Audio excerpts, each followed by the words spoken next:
हरि लाल की, श्री राधा वल्लभ लाल की, श्री गिरिराज जी महाराज की, श्री यमुने महारानी की, श्री राम नाम महाराज की, श्री महाराज जी की जय जय श्री राम।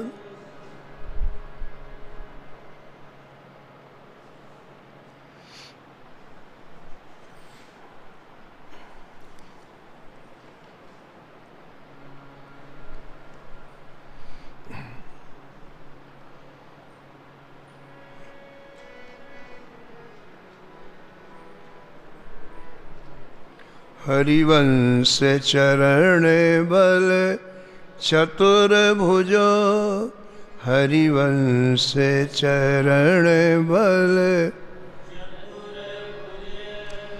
गौड़ देश तीरथ कियो,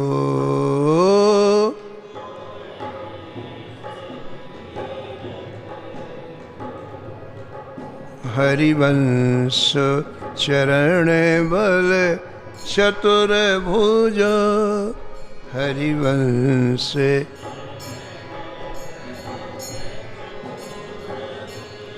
हाँ गौड़ देश तीरथ कियो,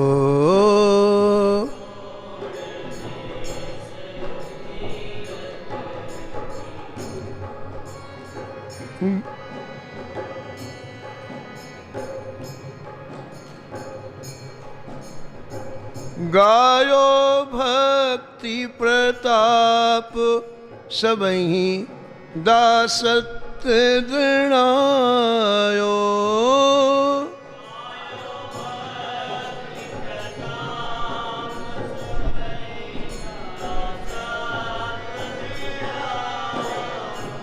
राधा वल्लभ भजन अनन्यता वर्ग बढ़ायो,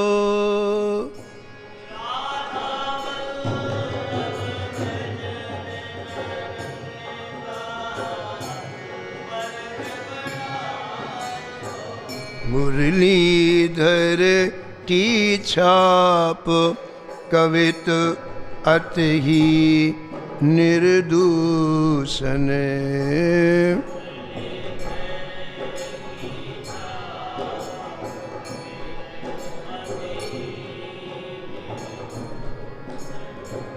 भक्तन की अंग्री रेणु वह धारी सिर भूषण,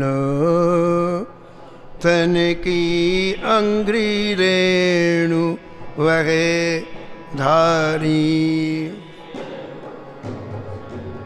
सत्संग महा आनंद में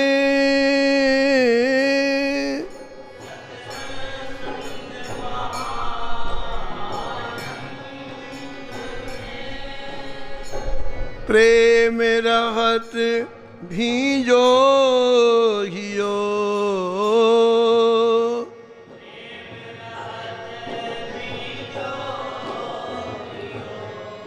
हरिवंश चरण बल चतुर्भुज, गौड़ देश तीरथ कियो, हरिवंश चरण बल चतुर्भुज,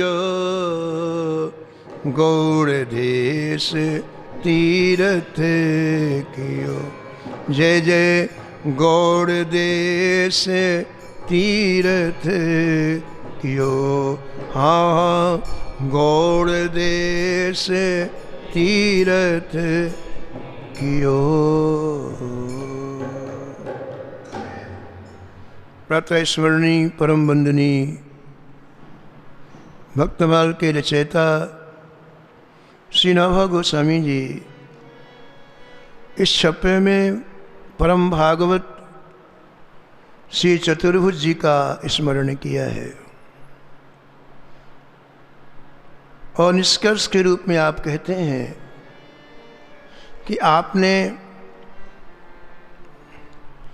गौड़वाना प्रांत को तीर्थ बना दिया। आपने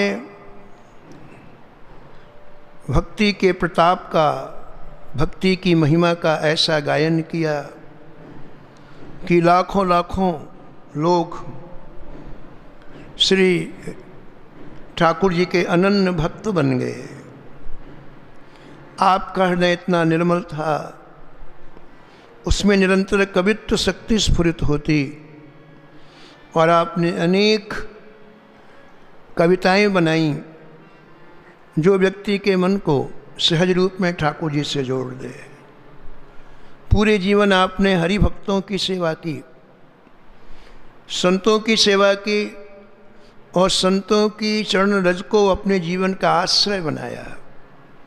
नित्य प्रति आप संतों की चरण रज से स्नान करते।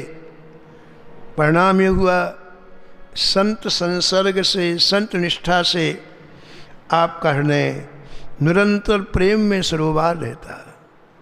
सत्संग महा आनंद में प्रेम रहत भी जो हियो। सत्संग की कृपा से आपके हृदय में आनंद नहीं था, श्री नाभाजी महाराज कहते हैं महा आनंद, और उस महा आनंद में आप 24 घंटे निमग्न रहते।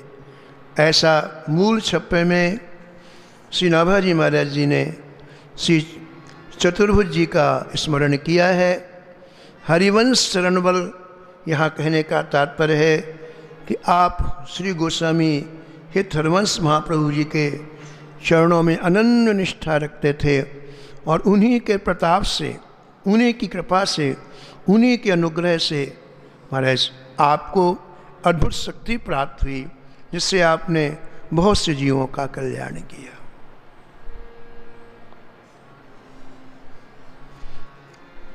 आपकी जन्मभूमि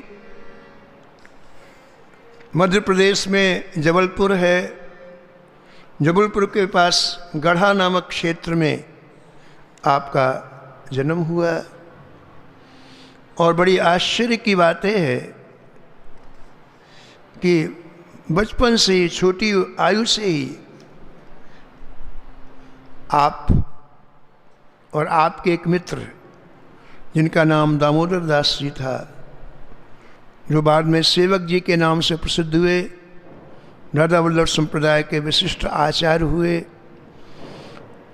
तो दोनों दामोदर दास जी और श्री चतुर्भुज जी दोनों ही ब्राह्मण कुल में उत्पन्न हुए और दोनों में बचपन से संत सेवा की रुचि। इस रुचि ने और कहीं रुचि नहीं होने दी। एक जगह रुचि हो जाए तो फिर दूसरी जगह रुचि नहीं होती है। तीव्र रुचि हो जाए तो इन दोनों की प्रारंभिक अवस्था में ही, बचपन अवस्था में ही संतों में रुचि हो गई और उसका परिणाम ये हुआ कि महाराज और जगह कहीं इनका मन नहीं लगा। बस आप रोज़ खोजते रहते कि हमारे यहाँ कोई संत तो नहीं आए। उस समय लोग पैदल यात्रा करते, जगन्नाथपुरी की यात्रा करते तो गढ़ा से होके लोग जाते, तो अक्सर 2 दिन 3 दिन में कभी 5 संत, कहीं 4 संत, कहीं 10 संत, ऐसे वहाँ गांव से गुजरते लोग। और आप पता लगा के रखते, जब भी कोई संत आते तो हमारा तुरंत प्रार्थना करते, महाराज एक दिन आप यहाँ रुक के फिर जाएं, आगे की यात्रा फिर करें। आप बड़े प्रेम से उन पहले संत बगीचे में रुकते थे, अमराई में उनको रोक देते, उनकी पूरी व्यवस्था करते, खाने की, पीने की और आवश्यक वस्तुओं की। और महाराज स्वयं दोनों उनके चरणों की सेवा करते, उनसे कुछ पूछते, महाराज हमें कुछ सुनाओ, आप हम अनभिज्ञ हैं, हमें कुछ भी पता नहीं है, आप लोग श्री ठाकुर जी के अत्यंत समीप हैं, कृपा करके हमें कुछ सुनाइए। आप उनके इस भाव भरे निवेदन को सुन करके कुछ न कुछ संत सुनाते और वो चले जाते। ये क्रम लगातार कई वर्षों से रहा।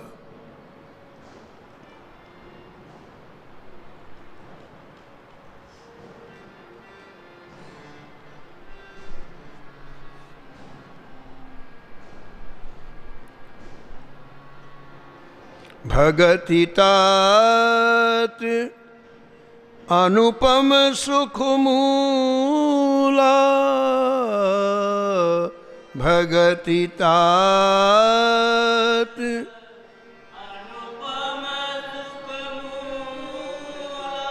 मिलहि जो संत होहि अनुकूला, मिलहि जो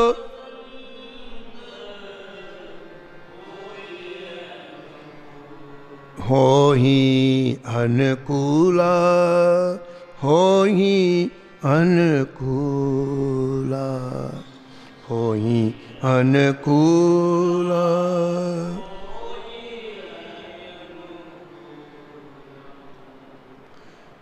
भक्ति स्वतंत्र सकल सुख खानी, भक्ति स्वतंत्र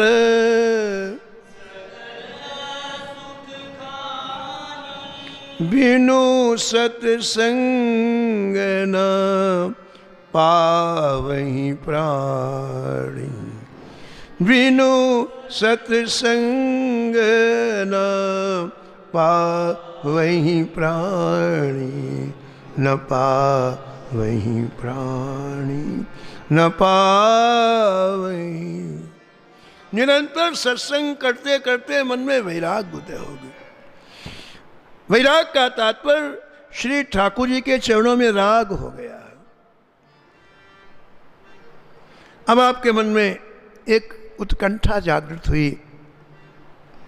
भगवान के भजन के लिए गुरुदेव का वर्ण करना आवश्यक है, उनकी देखरेख में भजन हो। मन अत्यंत चंचल है, अनेक तरह की कल्पनाएं करता है, उसके लिए एक कोई रोकने का कोई न कोई आश्रय चाहिए, जिसकी गति मन तक हो, जो मन की क्रियाकलापों को समझ सके। इसलिए आपके हृदय में एक निष्ठा भी उत्पन्न हुई, एक मन में भाव उत्पन्न हुआ कि सद्गुरुदेव की प्राप्ति हो जाए। और अब इसी तरह से संत सेवा करते हुए हम लोग भजन में तत्पर हो जाएं। ऐसा संत सेवा करते और हृदय में ऐसा भाव। और भगवान तो वांछा कल्प तरु है, जो भक्ति इच्छा करता है श्री ठाकुर जी उसकी पूर्ति करते हैं। जो इच्छा करी हो मन माही, जो इच्छा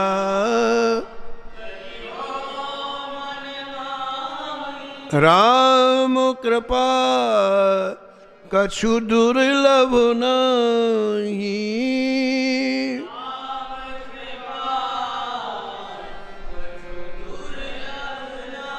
इनके हृदय में जैसे गुरुदेव प्राप्ति की तीव्र उत्कंठा हुई, वैसे वृंदावन से एक संत श्री धर्मवंश महाप्रभु जी के कृपा पात्र श्री जगन्नाथपुरी की यात्रा करते करते करते हुए गढ़ा ग्राम आ गए। और आप लोग तो सुबह से घर से दोनों बाहर निकल जाते, कोई संत चले ना जाए, कोई संत आ जाए तो हमें सेवा मिल जाए, एक ही लक्ष्य, एक ही उद्देश्य। तो आपने उन संत भगवान के चरणों में साष्टांग प्रणिपात किया, निवेदन किया, महाराज आप हम लोगों को पर कृपा करके आज यहाँ निवास करें। संत भाव के भूखे रहते हैं, उनका भाव देख करके संत रुक गए। और जैसा उनका नियम था संत को सुख देना, उनकी जैसी रुचि हो वैसे भोजन की व्यवस्था करना, जैसी उनकी आवश्यकता उस आवश्यकता की पूर्ति करना, कहीं से भी लाएं, कुछ भी करें। तो रात्रि में संत जब विश्राम करने लग गए तो आप दोनों चरण संत के दबाने लग गए। कहा महाराज हमें कुछ सुना दीजिए। और वृंदावन के रस से परिपूर्ण संत श्री धर्मवंश महाप्रभु जी की कृपा प्राप्त संत बड़ा ही एक मनोहर पद श्री धाम वृंदावन का सुनाया, सुंदर पद, इसमें रस का निर्धरण हो रहा था। ऐसा पद लेटे लेटे सुनाया। पद सुनते ही दोनों के आंखों से प्रेमाश्रु की धारा बहने लग गई। संत भगवान के चरण पकड़ लिए, बोले महाराज जिन्होंने ये पद लिखा है वो संत भगवान कहाँ हैं? वो बोले श्री धाम वृंदावन में है, इनका नाम श्री हित हरवंश महाप्रभु है। ओहो, दोनों के दोनों बोले कि महाराज हमारे हृदय में पद सुनते ही ये भाव आया है कि हमें अपना गुरुदेव इन्हीं को बनाना चाहिए, श्री हित हरवंश महाप्रभु जी को ही बनाना चाहिए, इन्हीं से दीक्षा ग्रहण करनी चाहिए। अब हमने मन से उनको अपना गुरु बना लिया। अब हम जल्दी वृंदावन जाएंगे और जाकर के महाराज दीक्षा लेकर के शेष जीवन उनकी आज्ञानुसार भजन करने में व्यतीत करेंगे। महाराज वह संत भगवान तो वहाँ से चले गए, लेकिन ये लोग वृंदावन नहीं जा पाए। कल चलेंगे, कल चलेंगे, कल चलेंगे, रोज ऐसी बात करते करते बहुत दिन निकल गए। गृह कारज नाना जंजाला, गृह कारज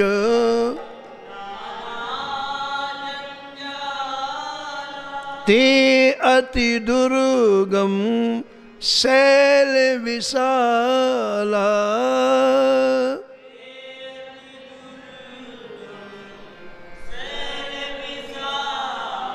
शैल विशाला, शैल विशाला, शैल विशाला, शैल विशाल। ये काम पूरा हो जाए सब तब चलेंगे वृंदावन, एक काम पूरा हो जाए तब चलेंगे। एक एक दिन निकलने लग गया, महीनों निकल गए, और एक बार पुनः श्री राम वृंदावन से आती हुई जमात दिखाई पड़ी, जिसमें 15-20 संत थे। संतों की सेवा करना तो आपका स्वभाव बन गया था। महाराज प्रणाम करके उनको रोका, उनकी सेवा की, उनसे पूछा भगवान कहाँ से पधारे आप? बोले श्री धाम वृंदावन से। तो आप वहाँ से हित हरवंश महाप्रभु जी को जानते हैं? अरे जानते हैं, उन्हीं के तिरोधान महोत्सव में तो हम लोग गए थे, आपको पता नहीं है? उनका निकुंज में प्रवेश हो गया है और उन्हीं के तिरोधान महोत्सव में तो हम लोग गए थे। हित हरवंश महाप्रभु जी का निकुंज गमन हो गया। इतना सुनते ही महाराज दोनों के दोनों मूर्छित हो गए। हमने कितनी बड़ी गलती की, समय रहते हुए वृंदावन नहीं गए, और नहीं गए तो हित हरवंश महाप्रभु जी का दर्शन हमें नहीं हुआ, हम उनसे दीक्षा नहीं ले पाए। मिलत एक दारुण दुख देंगी, मिलत एक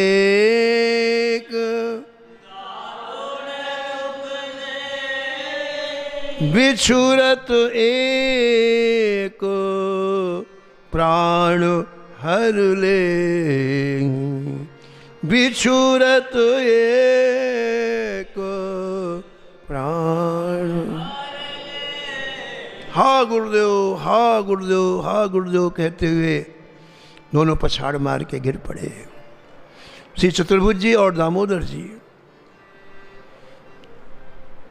1 घंटे के बाद होश आया। वो जमात तो आगे चली गई थी, अब आपस में कहने लग गए क्या करना चाहिए,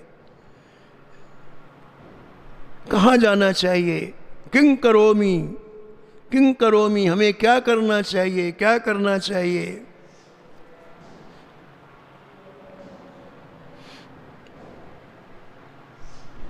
उन संतों ने एक बात भी कही थी कि श्री हितरमस महाप्रभु जी की उस पावन गद्दी में उनके सुपुत्र श्री बलचंद्र जी महाराज विराजमान हो गए हैं और वही इस समय हित धर्म का उपदेश करते हैं और जो श्री ठाकुर जी का शरण ग्रहण करना चाहते हैं उन्हें दीक्षा प्रदान करते हैं। ये बात उन संतों ने बताई थी जो वृंदावन से आए थे। तो श्री चतुर्भुज जी ने श्री दामोदर दास जी से कहा कि देखो भैया, अब देर नहीं करनी है, अब यहीं से वृंदावन चल रहा है, अब घर भी नहीं जाना है, बस यहीं अमराई से हमें सीधे वृंदावन चलना है और चल करके पहला ये काम करना है, श्री बलचंद्र जी से दीक्षा ग्रहण करनी है, क्योंकि एक बार अपन ने विलंब किया और बहुत बड़ा नुकसान हो गया, अभी चलना है। तब सेवक जी ने कहा, भैया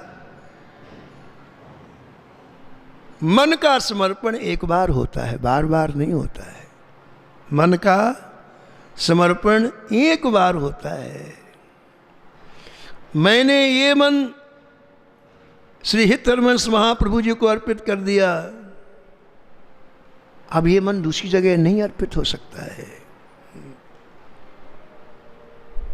मन न भये 10-20 ऊधो, मन न भये, मन न भये 10-20, मन न भये एक हो तो गयो श्याम संग,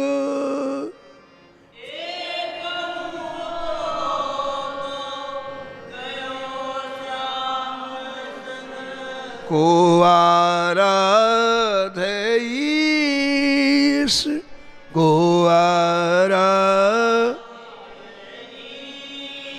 ऊधो मन न भये 10-20, ऊधो मन न भये 10-20। भैया इसलिए मैं और किसी से दीक्षा नहीं लूँगा। मैंने दृढ़ निश्चय कर लिया है कि हितरमस महाप्रभु जी को मैं अपना गुरु बनाऊंगा और नहीं तो अन्न जल छोड़ करके मैं इस देह का परित्याग कर दूंगा। चतुर्भुज जी ने कहा, हम तो जाएंगे और दीक्षा लेंगे। अब हम एक बार धोखा खा चुके, ना जा करके अब उनकी गद्दी में जो विराजमान वनचंद्र जी हैं, हम उनसे दीक्षा लेंगे। तो उसी क्षण चतुर्भुज जी वृंदावन के लिए चल पड़े और सेवक जी वहाँ से गढ़ा के जंगलों में चले गए। बड़ा घनघोर जंगल गढ़ा का, आप वहाँ चले गए और वहाँ जाकर के आप एक वृक्ष के नीचे बैठ करके निश्चय कर लिया, या तो हितरमस महाप्रभु जी मुझे दीक्षा दें और नहीं मैं अन्न जल छोड़ करके शरीर का त्याग करता हूँ। बस वृक्ष के नीचे हा हरिवंश, हा हरिवंश ऐसा कहते हुए 3 दिन 3 रात तक आप रोते ही रहे। आपके आंख से आंसू बंद नहीं हुए। बलि जावत श्री गुरु चरणने की, बलि जावत करी करी पुष्प झरी,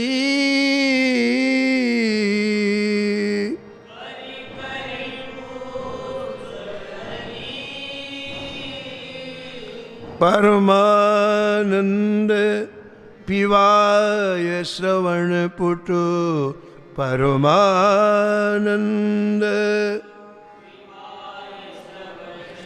श्री गुरु दया करी,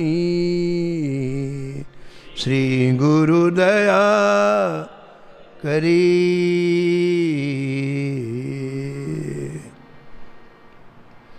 सच्ची लगन, सच्ची श्रद्धा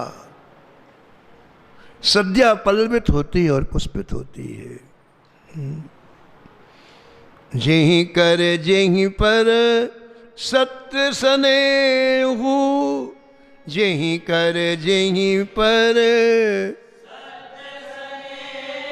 सो तेहि मिले न कछु संदेहु, सो तेहि मिले न कछु संदेह।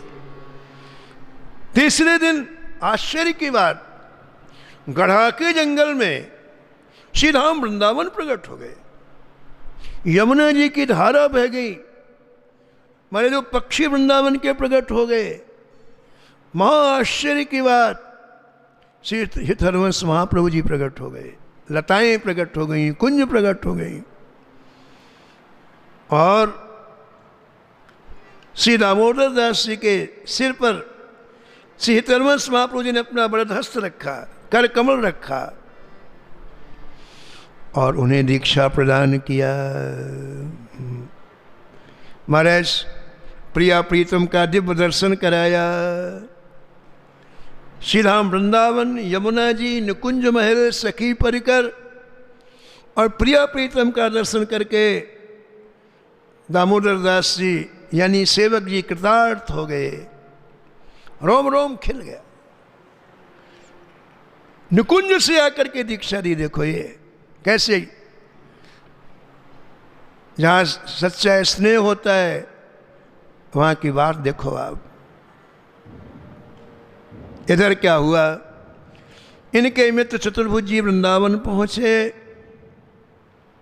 इन्होंने गद्दी में विराजमान श्री वनचंद्र जी से दीक्षा ली। कुछ दिन तक सीधा हम वृंदावन में रहे, फिर वहाँ से वापस आए। आपको अपने मित्र से मिलने की बड़ी उत्कंठा हुई, जंगल में खोजने लग गए। जंगल में एक जगह श्री दामोदर दास जी का दर्शन प्राप्त आपको हुआ, लेकिन आपको बड़ा आश्चर्य, दामोदर दास जी की पूरी आकृति ही बदल गई थी। उनकी चितवन, उनका उठना, उनका बैठना,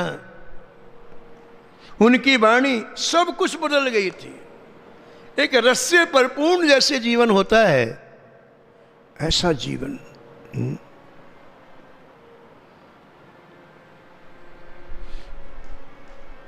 एक ध्वनि शास्त्र है,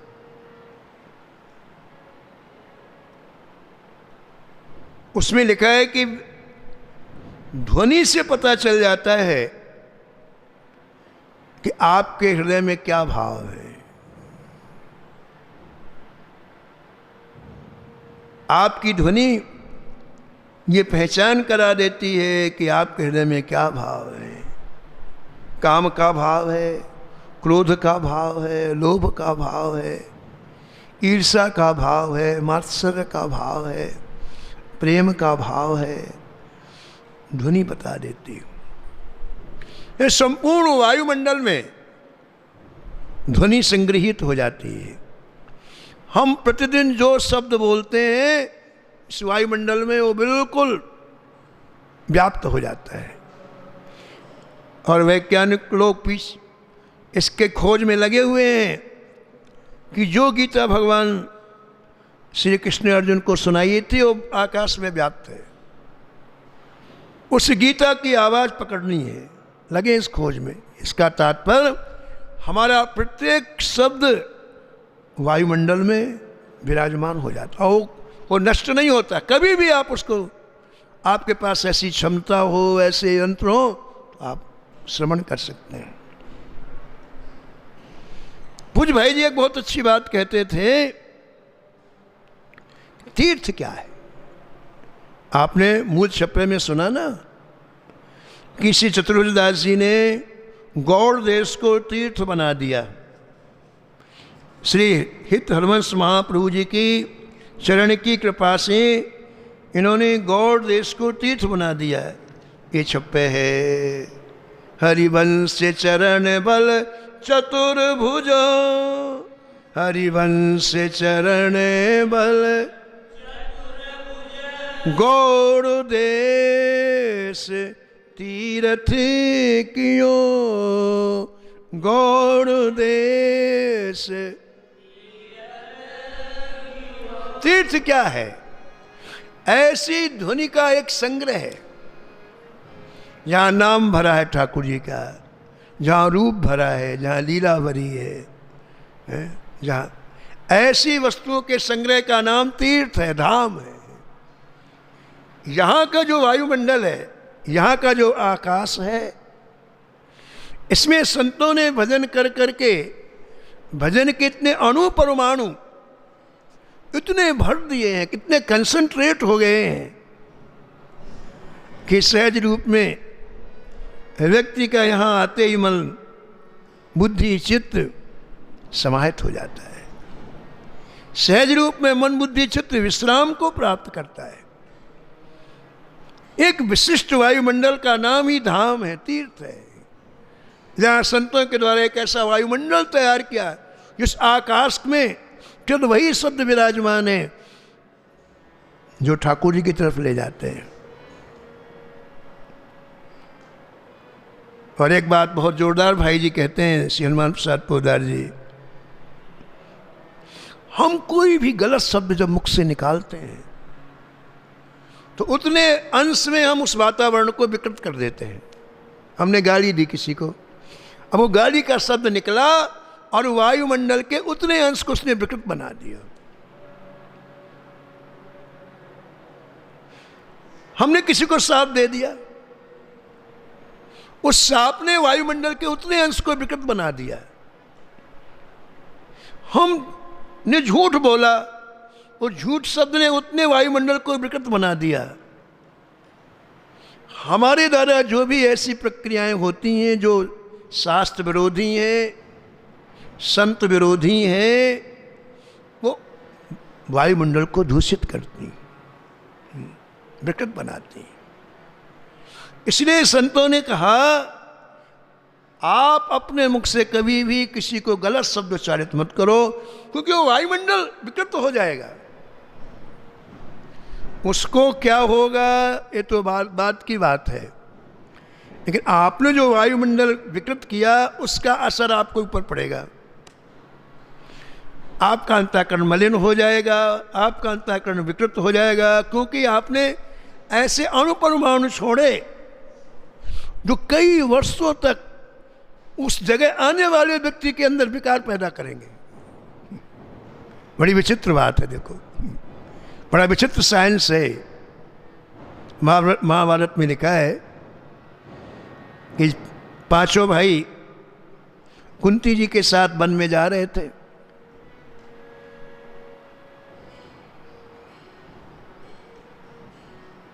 आगे युधिष्ठिर, उनके पीछे कुंती माता, उनके पीछे हमारे चार भाई जा रहे थे। और क्या, कुंती जी रुक गई, चलते चलते कुंती जी रुक गई और युधिष्ठिर जी आगे निकल गए। पीछे देखा कुंती जी वहीं खड़ी हुई हैं, वो खड़ी होंगी तो पीछे भाई भी खड़े हो गए। तो पूछा युधिष्ठिर जी ने, माँ क्या हुआ, कैसे आप रुक गई? कितनी ईमानदारी थी पहले, देखो आप कैसा हृदय साफ रहता था पहले। कुंती माता ने कहा कि बेटा, मैं जैसे यहाँ आई वैसे मेरे हृदय में काम विकार उत्पन्न हो गया। मैं जैसे ही यहाँ आई वैसे मेरे हृदय में काम विकार उत्पन्न हो गया। अच्छा, वह जोशी जी लौट करके आए, वहाँ की मिट्टी उठाई, 1-2 किलो मिट्टी उठाई, अपने गमछे में बांधा, फिर कुछ दूर चले, काम बेकार खत्म हो गया। फिर उस मिट्टी को नीचे रखा, बोले इसमें खड़े हो, खड़े, फिर काम बेकार। तो युधिष्ठिर जी ने पता लगवाया आसपास के लोगों से, भाई इस स्थल में क्या हुआ था, किसी को पता है इसका इतिहास? तो आसपास के लोगों ने कहा कि यहाँ 2 राक्षस एक सुंदरी के लिए लड़ते लड़ते मर गए। वो तो मर गए, लेकिन उसके अणु परमाण अभी भी वहां व्याप्त। ये वायुमंडल में देखो आप, और जब भी व्यक्ति जाएगा तो वायुमंडल में अणु परमाणु पकड़ेंगे। पूज भाई जी सुना रहे थे कि कोई पारसी सज्जन थे, ईसाई थे, ईसाई, तो वो पादरी थे, चर्च में जाते प्रार्थना कराने के लिए, तो बहुत सी ईसाई इकट्ठे होते, लेकिन जैसे वो चर्च में घुसे प्रार्थना करने के लिए आवाहन करें, बहुत से आते लोग, शिष्य लोग, तो उनके मन में बड़ा क्रोध आए और ऐसा गुस्सा है कि सबको मार दूं मैं। उनको बड़ा आश्चर्य कि जब मैं चर्च के बाहर रहता हूं तब ऐसी भावना नहीं आती है, और जैसे मैं चर्च में आता हूं इतना गुस्सा है कि मैं सबको मार दूं, सबको मार दूं। जब कई महीने हो गए तो उन्होंने पता लगाया कि भाई इस भूमि में क्या था। तो लोगों ने कहा यहाँ हमारे गौ हत्या होती थी, इस जमीन में गौ हत्या होती थी। इसके बाद उन गौ हत्यारों का काम नहीं चला तो उन्होंने बेच दी, तो जिसने खरीदी उसने चर्च बना दिया, और चर्च बनने के बाद अब यहाँ प्रार्थना होने लग गई। इसीलिए वो अणु परमाणु अभी भी उस जमीन में है। जैसे वो जाते हैं वैसे वो महाराज मार दूं मार दूं, जैसे वो हत्यारे गाय को मारते थे जल्लाद, वो विचार टकराते हैं दिमाग में। तो भूमि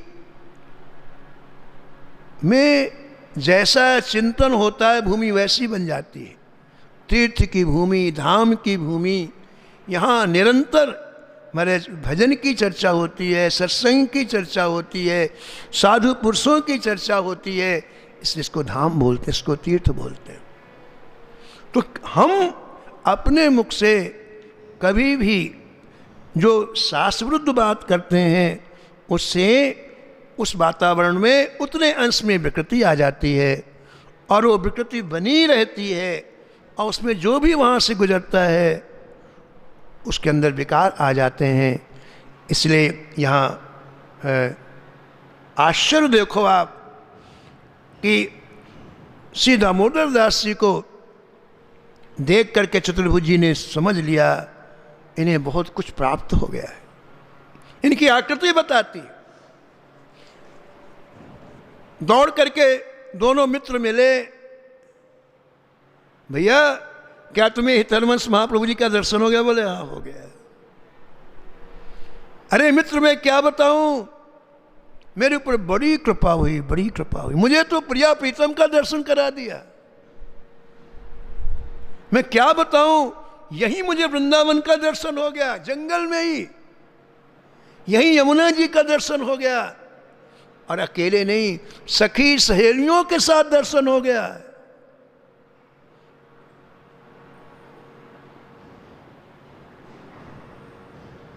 श्री दामोदर दास जी ने को चतुर्भुज जी ने अपना मंत्र बताया कि मैं वृंदावन से मंत्र लेकर के आया हूँ। दामोदर दास जी बोले मुझको भी यही मंत्र मिला है, जो वृंदावन से लेकर के आए इनकी निष्ठा ने वो मंत्र ही प्रदान कर दिया।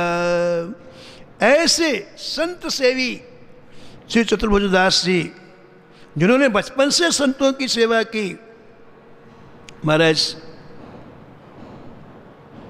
उनका विस्तार से चरित्र श्री प्रियादास जी महाराज लिखते हैं।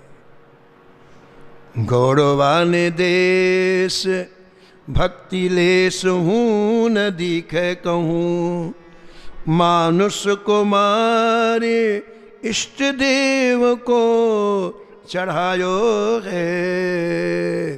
गौरवान देश भक्ति लेस हूँ न दिखे कहूँ, मानुष को मारे इष्ट देव को चढ़ायो है। इष्ट देव को चढ़ायो है। आपने निश्चय किया मुझे जो प्राप्त हुआ है मैं सबको दूंगा। संत की यही विशेषता है, उसे अच्छी चीज मिलती है तो केवल स्वयं उसका उपभोग नहीं करता, हमारे जन जन इसका लाभ ले, इसलिए वह जन जन में जाकर के उस अच्छी चीज को बांटता है। चतुर्भुज जी को जो दिव्य अनुभव हुए संतों की कृपा से, तो आपने निश्चय किया कि मैं भ्रमण करके गांव-गांव नगर नगर में जाऊंगा और लोगों को इस भक्ति रस को पिलाऊंगा, इस भजन में कितना सुख है ये बतलाऊंगा। ऐसा विचार करके आप चले। चलते चलते आप ऐसे देश में पहुँचे जहाँ के लोग बिल्कुल विमुख थे, श्री राम का नाम नहीं जानते थे, श्री कृष्ण का नाम नहीं जानते थे। वहाँ पहुँचे। एक महात्मा सुनाते थे कि एक कोई कथा वाचक ब्राह्मण थे, कहीं उनकी कथा हो नहीं रही थी। विचार किया कि चलो स्वयं कोई नहीं करवा रहा, कहीं ना कहीं स्वयं करें जा करके। तो एक घोड़ी में बैठ करके रामायण जी की पुस्तक रख करके और सोचे किसी गांव में स्वयं कथा करेंगे, कुछ तो मिल ही जाएगा। एक गांव में आए, कथा कहने लग गए। 1 महीने तक कथा की, लेकिन एक नया पैसा न तो भेंट आई, न पूजा आई, न कुछ आई। विचार किया भैया अब यहाँ से चलना चाहिए। पोथी बांधी और वहाँ से चले। अब गांव वाले आपस में लड़ने लग गए। किस बात की लड़ाई? कुछ लोग कहें कि अरे भैया श्री राम जी राक्षस थे। बोले नहीं नहीं, रावण जी राक्षस थे। और दोनों पक्ष हो गए। वो कहे नहीं हमने राम जी सुना है राम जी राक्षस। बोले नहीं नहीं, हमने सुना रावण राक्षस। जब मारपीट की हालत आ गई तो एक बूढ़े व्यक्ति ने कहा भैया जो पंडित जी कथा कह रहे थे अभी ज़्यादा दूर नहीं कहे, उन्हीं से पूछा हो। हाँ बोले ये बात ठीक है। अब दोनों के दोनों दौड़े। अरे पंडित जी रुकना रुकना रुकना। पंडित जी समझा शायद दक्षिणा लेके आ रहे होंगे। अब बुद्धि परिवर्तित हो गई होगी तो खड़े हो गए। बोले यजमानो कैसे आना हुआ? बोले पंडित जी एक झगड़ा निपटा दो। ये लोग कह रहे हैं कि राम जी राक्षस थे, हम लोग कह रहे हैं कि रावण राक्षस था। आप बताओ कौन राक्षस था? 1 महीने आपने कथा सुनाई, आप बताओ राक्षस कौन था? पंडित जी बोले मूर्खो, न तो राम जी राक्षस थे न रावण। मैं राक्षस था जो तुमको कथा सुनाई। तुमको इतने दिन तक मैंने ऐसा विमुख गांव, ऐसे विमुख नगर अभी भी रहते हैं। ऐसे गौड़वाने क्षेत्र में चतुर्भुज जी गए। एक बड़ा सुंदर बगीचा दिखलाई पड़ा। करीब 100 संत आपके साथ में थे। आपका नियम था कि बगीचे में ठहरते थे, एकांत में ठहरते थे जहाँ जल की सुविधा हो। संतों से कहा भैया एक रात अपने को ठहरना, यहीं ठहरेंगे और कल सुबह ठाकुर जी की सेवा करके फिर आगे चलेंगे। जैसे आसन लगाने लग गए तो एक व्यक्ति दौड़ता हुआ आया। बोले महाराज यहाँ नहीं ठहरना, यहाँ काली देवी का मंदिर है, यहाँ रोज बलि होती है, इसलिए हम किसी को ठहरने नहीं देते हैं, आप जाओ यहाँ से।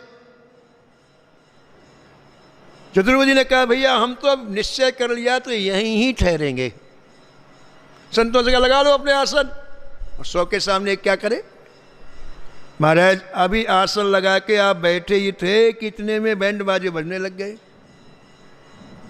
क्या हुआ? बोले यहाँ का राजा आ रहा है बलि देने के लिए, काली माँ को नर बलि देने के लिए राजा आ रहा है। राजा के साथ में सैकड़ों पंडित बैंड बाजे के साथ आया। एक ब्राह्मण के बालक को पकड़ के जबरदस्ती राजा के कर्मचारियों ने 10 वर्ष के बालक को पकड़ लिया। गरीब ब्राह्मण रो रहा है, मत ले जाओ मत ले जाओ। बोले नहीं नहीं इसकी बलि दी जाएगी। अब वो क्या करे राजा के सामने ब्राह्मण? उसकी माँ उसका पिता रो रहा था, वो ब्राह्मण को पकड़े राज कर्मचारी बलि को लिए जा रहे थे। तो उसके माता पिता ने देखा कि संत यहाँ ठहरे हुए हैं, एक रक्षा करेंगे। तो जा करके महाराज से निवेदन किया, महाराज मेरे बालक के आप प्राण बचा लीजिए। तो इन्होंने संतों को भेजा, बोले जाओ भाई उनको रोको बलि के लिए। ओ संतों को तो भगा दिया राज कर्मचारियों ने।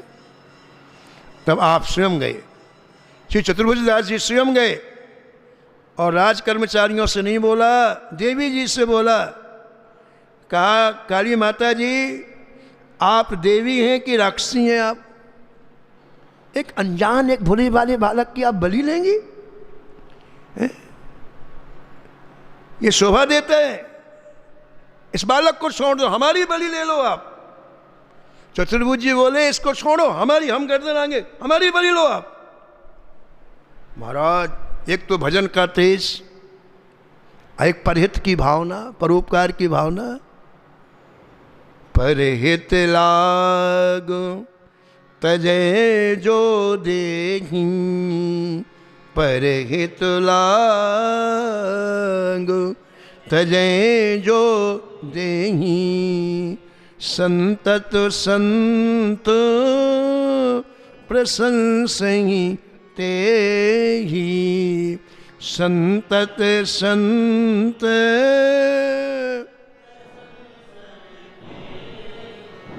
तो देवी जी साक्षात प्रकट हो गई, काली माँ प्रकट हो गई और प्रकट होके हुंकार लगाई तो राजा भी बेहोश, पंडित भी बेहोश, प्रजा भी बेहोश, सब बेहोश हो गए। और काली माता ने चतुर्भुज दास जी से कहा अब मैं आज के बाद किसी जीव की बल नहीं लूंगी, लेकिन आपने मुझे आज जागृत किया है, इसलिए मेरी इच्छा है कि मैं आपसे दीक्षा लूं। भक्तमाल जी में लिखा है कि काली माता ने चतुर्भुज दास जी से कहा कि आप मुझे वैष्णव मंत्र प्रदान करिए, मैं ये तामसी काम आज के बाद नहीं होने दूंगी, मुझे आप मंत्र प्रदान करिए। चतुर्भुज दास जी ने काली माँ को वैष्णव मंत्र प्रदान किया और वो परम वैष्णव बन गई। चतुर्भुज जी वहाँ से आकर के अपने आसन में आके भजन करने लग गए और